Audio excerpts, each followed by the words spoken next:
Meeting organise किया sir.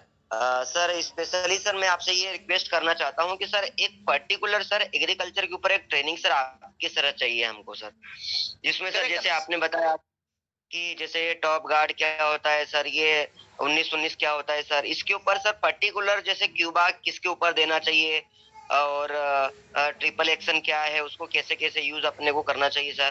Sir इस तरीके से यदि हम लोग ट्रेनिंग सर एक बार मिल जाएगा ना सर, तो सर बहुत अच्छा रहेगा सर।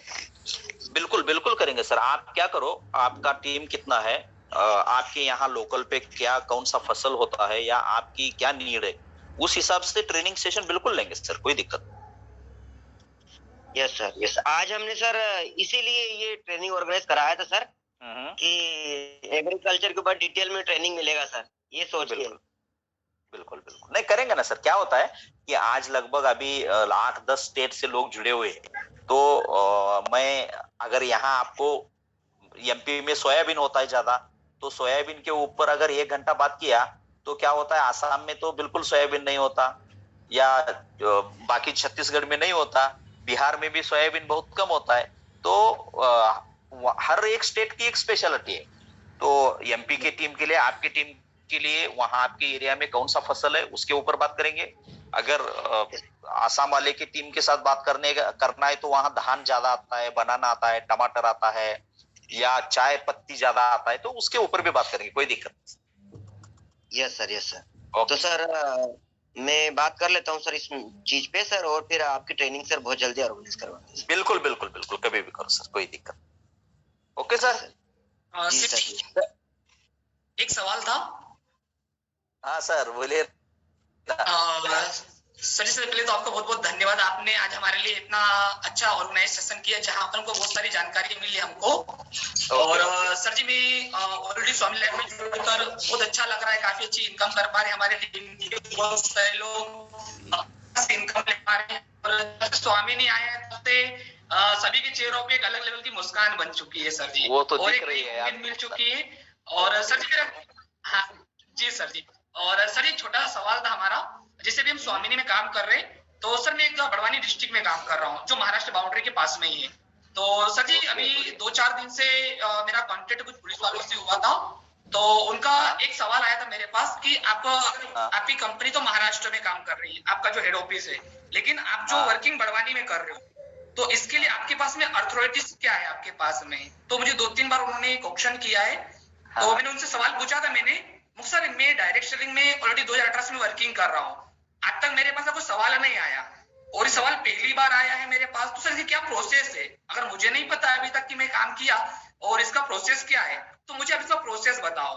तो उन्होंने मुझे एक बात बोला था कि आपकी कंपनी के एमडी से आप बात करना और उनको बोलना कि आपको बड़वानी पुलिस परेशान कर रही है, तो हमें इसके लिए अथॉरिटीज चाहिए। तो सर उसके लिए क्या बेस्ट सोल्यूशन रहेगा? वो उसके लिए बेस्ट सोल्यूशन ये रहेगा कि उनको ही पूछो आपको क्या अथॉरिटी, क्या अथॉराइज चाहिए, उनको ही पूछो। नहीं मैंने उनसे सवाल पूछा था, तो उन्होंने बोला कि आप अपनी कंपनी से बात करो। नहीं कंपनी से ये देखो सर, आपको बिजनेस रोकने की अथॉरिटी किसी स्टेट गवर्नमेंट को, पुलिस को नहीं है। जी सर। पुलिस वाले को आपकी ड्राइविंग लाइसेंस पूछने की भी परमिशन नहीं है। ड्राइविंग लाइसेंस कौन पूछ सकता है? आरटीओ ऑफिसर ही आपको ड्राइविंग लाइसेंस पूछ सकता है। तो पुलिस आपको स्वामिनी को या पतंजलि को या किसी कंपनी को, पुलिस को ये पूछने की जरूरत नहीं है कि अथॉरिटी क्या है।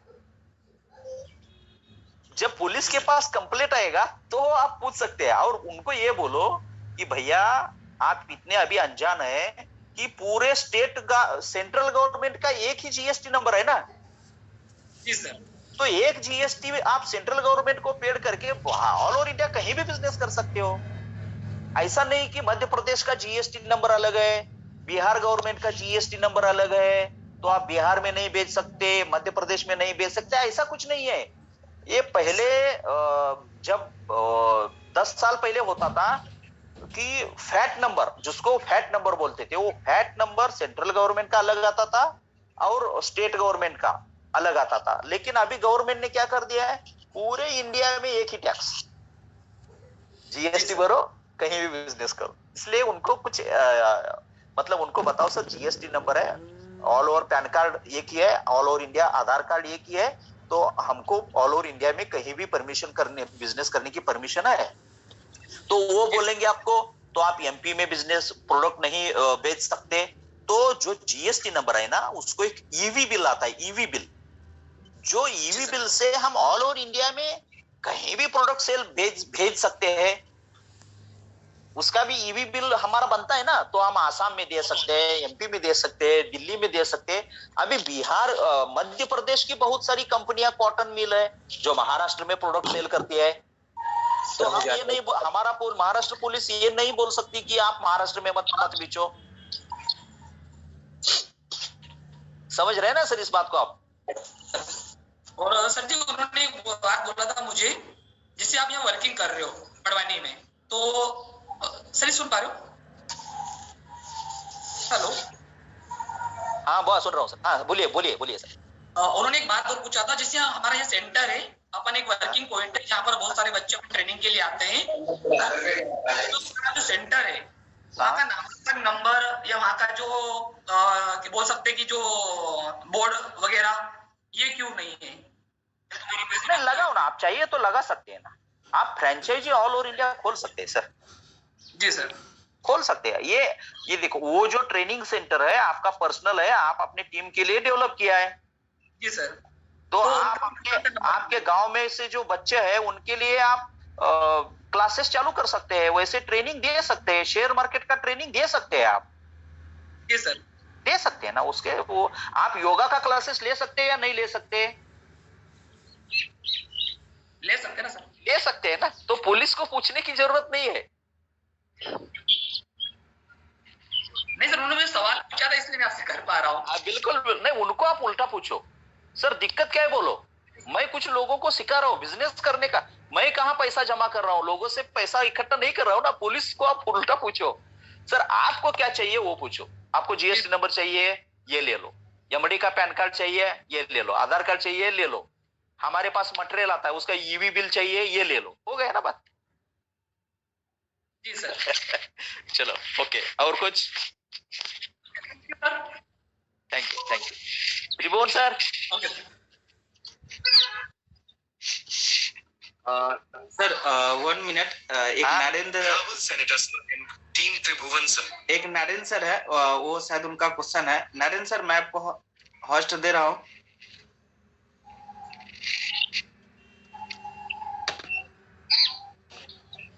Good morning sir ji. Great morning Narendra sir. Sir मेरा एक क्वेश्चन था, जैसे कि सर हम किसी को ज्वाइनिंग भी करवा देते हैं और प्रोडक्ट भी दे देते हैं, लेकिन प्रोडक्ट देने के बाद सर वो क्या रहता है कि वापस रिफंड मांगते हैं, और रिफंड इतना बढ़ जाता है सर कि वो बहुत बड़ी बड़ी प्रॉब्लम में बताते हैं। तो इसका सॉल्यूशन सर अपने पास, जैसे कि रिफंडेबल तो अपन वापस उनको कर नहीं सकते, तो इसका सॉल्यूशन सर अपने पास क्या है? सॉल्यूशन कुछ नहीं, उनका जब एग्रीमेंट होता है, जब वो लॉग इन करते हैं तभी उनसे बोल दो ये प्रोडक्ट नॉन रिफंडेबल है। हाँ, प्रोडक्ट रिजल्ट नहीं आया तो आपको बॉटल को बॉटल रिफंड मिलेगा। सर प्रॉब्लम इतनी बढ़ जाती है कि हमको हमारी जेब से देना पड़ता है। नहीं बिल्कुल मत दे दो ना। आप पहले उसको बोलो कि आप अपने मर्जी से साइन कर रहे हो। ये देखो आपके गांव में बहुत सारे दवा की दुकान है। आप एक खांसी का बोतल दवा के लेके आते हो, उसको खोलते हो, 2-3 दिन पीते हो, आपको रिजल्ट नहीं आता तो आप दवा की दुकान में जाके उसको रिफंड करते हो क्या? नहीं सर, नहीं होता। वैसे ही बोलो उनको, नहीं होगा। हाँ, और हमारे जब रजिस्ट्रेशन होता है तब हमारे ऑफलाइन में लिखा हुआ है कि दिस प्रोडक्ट, आपको प्रोडक्ट नहीं रिजल्ट आया, मतलब चलो कि बाबा उसने क्यूबा लिया या एग्रीकल्चर प्रोडक्ट लिया, उसको रिजल्ट नहीं आया, उसको एक बोतल के बदले 10 जगह उसको रिजल्ट निकाल के देंगे। जाने दो, हमारे 5,000 नुकसान होता है, होने दो, रिजल्ट निकाल के देंगे। लेकिन 100%, क्योंकि हमारा तो डेली क्लोजिंग वाला पे आउट वाला सिस्टम है, डेली पे आउट चला जाता है, उसका कमीशन बढ़ जाता है, उसका जीएसटी हम गवर्नमेंट को पेड करते हैं, तो कैसे रिटर्न कर सकते हैं? यस सर, ठीक है sir ji, thank you sir. Thank you sir, thank you. Tribhuvan sir. Sir जो हाँ क्वेश्चन थे, हर लीडर का क्वेश्चन क्लियर हो जाएंगे और जो भी क्वेश्चन आपके पास होंगे आप उस चीज को नोट डाउन करके रखेंगे दोस्तों कि फिर से हम लोग को प्यारे एडविन सर का मीटिंग होने वाला है बहुत जल्द, तो उनके लिए भी आप तैयार रखिए। सर के पास जो भी क्वेश्चन था आपने सर के क्वेश्चन का सर ने पूरी तरह से क्वेश्चन का आंसर दिए और सर का सेशन से आज आप लोग के क्या हम भी बहुत कुछ सीखे दोस्तों, क्योंकि नया नया टॉपिक नया नया पॉइंट अगर सीखने को मिला दोस्तों, इससे आपको भी सीखने को मिला। ऐसा नहीं सीखे और माइंड में ही भुला गए दोस्तों। सर के माध्यम से जो भी आप सीखोगे नोट डाउन भी किए होंगे और कौन सा फसल कब यूज करना चाहिए वो भी नोट डाउन करके रखिए दोस्तों। जैसे सर ने बताया 3 मंथ का, 1 मंथ का, 3 मंथ का और 6 मंथ का, ये 3 टाइम होता है क्यूबा का इस्तेमाल कि कब फसल में हमको किस टाइम यूज करना है। ये सब आपको नोट डाउन करके कि आपको बार बार इस चीज को क्वेश्चन का आंसर देना ना पड़े। तो थैंक यू सर, आज का सेशन में टाइम देने के लिए आपने इतना समय कीमती समय ने समय दिया और जिससे हम लोग सुने समझे और काफी वंडरफुल सेशन रहा सर। मैं चाहूंगा कि फिर से आपको दिल से एक बार वेलकम करना चाहूंगा पूरा एंटायर टीम के साथ कि एक बार फिर से मैं बुलाऊंगा और जो भी क्वेश्चन आएंगे उनको आंसर को हम लोग क्वेश्चन का आपका सवाल रखें और आंसर आप दे sir. Thank you sir, thank you.